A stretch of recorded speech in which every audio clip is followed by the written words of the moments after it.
This is my 1987 325 IS. I've done a ton of work on it, but I've yet to mess with the differential. Now, the sport version of the E30 comes with the limited slip 373, which pairs great with the stock M20 motor, but this car is anything but stock.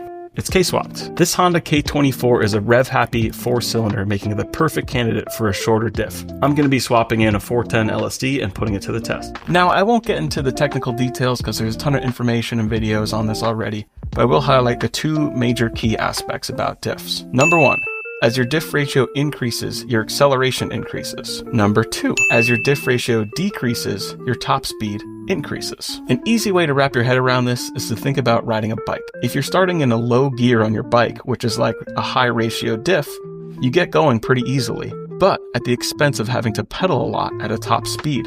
You're essentially hitting your body's red line because you have to pedal so much to keep up with that gear ratio. On the other hand, starting your bike in a higher gear is like using a lower diff ratio. It's going to be a little bit harder to get going off the line, but you don't have to pedal as much at top speed. First, we need to establish a baseline with the current differential setup. I'm going to just do a couple pulls in the car, probably 20 to 60 miles an hour, plus a couple clips on the highway just driving around.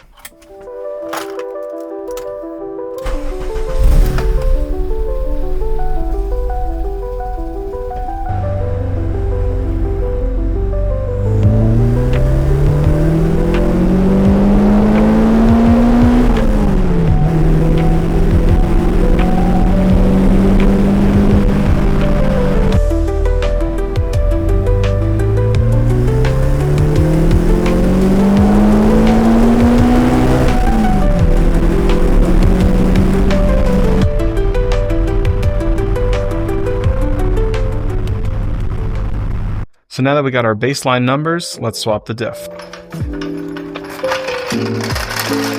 Now you might be thinking, of course more acceleration is better. That's what makes your car fast, right?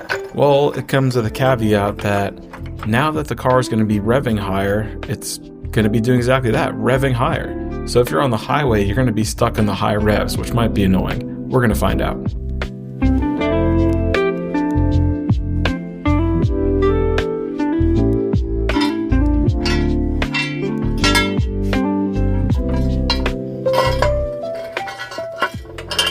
Now, removing the diff itself is actually pretty simple. You got these bolts that mount up to the subframe.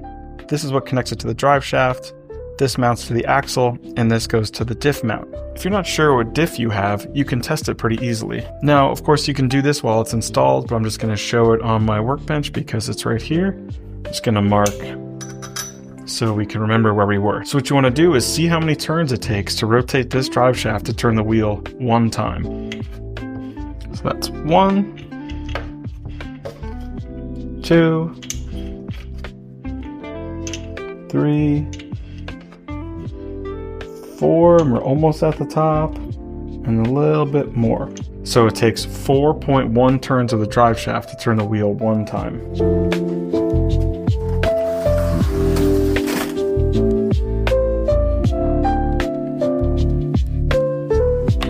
Now I'm just going to pull a parking brake to lock the wheels.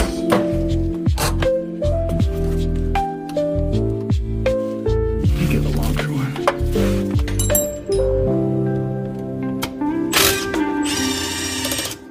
Alright, so I only got one so far, but I'm just going to loosen the brake, turn the wheel a little bit, and put everything in this position, which seems to be the most accessible. Oh, we got to remove this too. This right here is your speed sensor. This runs up to your dash, tells you how fast you're going. So I found that just cracking it loose by hand and then letting this tool do the work was the easiest way.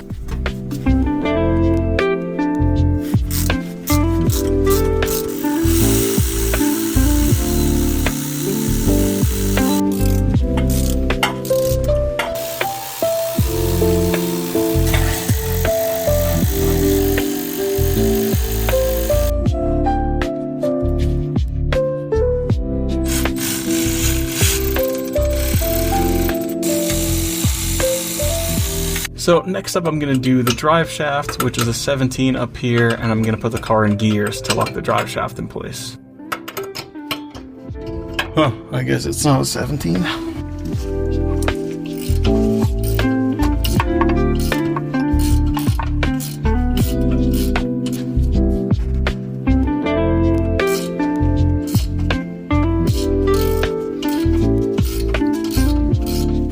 this diff mount here is a 19, and it doesn't fit.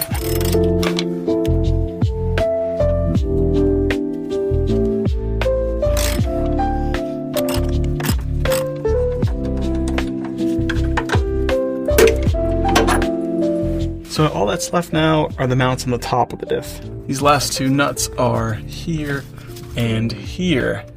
And since we're going to be removing everything, we're going to need to support the diff as well. So bring back our friend here, Mr. Harbor Freight.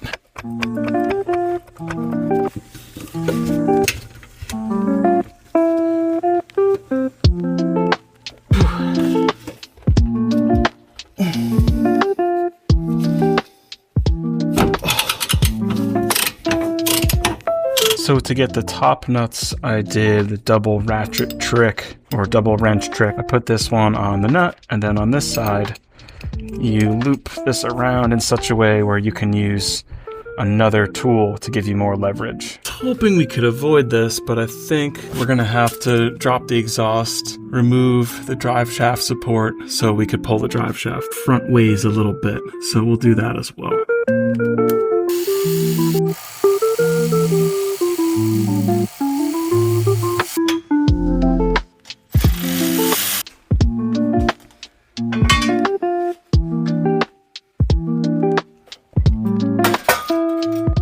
Alright, I've got the drive shaft loose in the middle, everything unbolted everywhere else. I think we've got to just kind of pry this out now.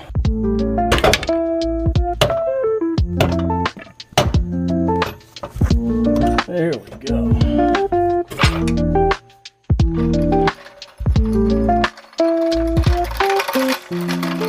So the way that drive shaft was totally seized on has me thinking I really didn't need to drop the whole middle section to get it out. It just needed a little more encouragement, so waste a little time on that, but whatever. Let's put this new 410 in.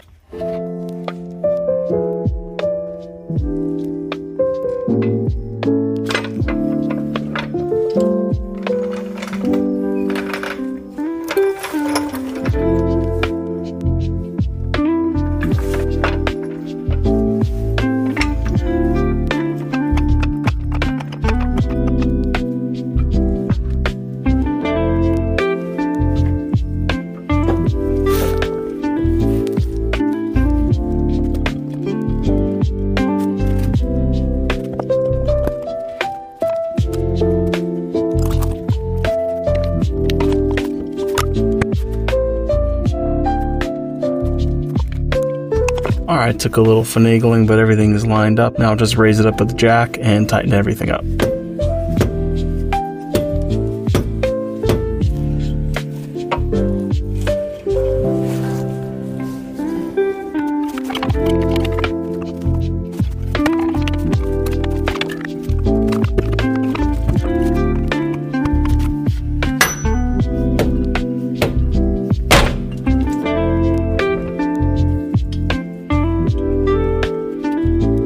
So I just applied pressure with the jack and hit it with the mallet to line it up, and now everything's popped in. Now it's a matter of getting these axles back into place, which they kind of swing around like so, and we gotta get everything torqued down. Everything is bolted up and the car's back on the ground. We're now ready to give this 410 diff a test run.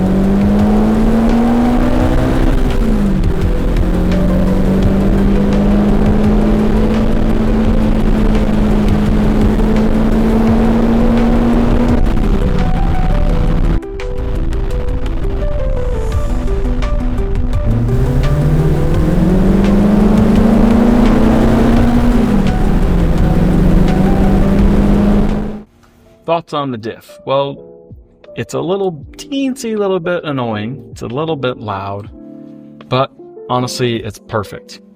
This car really needs it. This motor on the bottom end, you know, under 3,000 or so, it needs a little more give. And I think this 410 diff is all the difference it makes. You know, this is not meant to be a fast straight line drag car type of thing. That's just not the point. It's supposed to be a twisty road type of thing that you keep up in the revs. You want to get it up in the revs and keep it in the revs.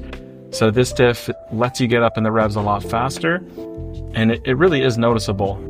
So yeah, like I said, this is not a straight line car, but of course when you press the gas, you want to feel it a little bit. Initially finishing everything, I was slightly disappointed with that feeling. And you know, when you press the pedal, does it slam your head back? Not really.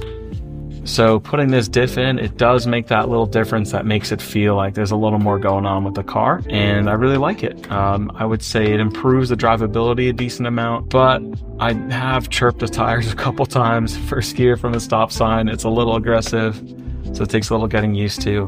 But yeah, I think it's pretty important to match the diff to your motor. Hopefully this helps. If you're doing any kind of engine swap on your car, make sure you're using the right diff. It will make a difference.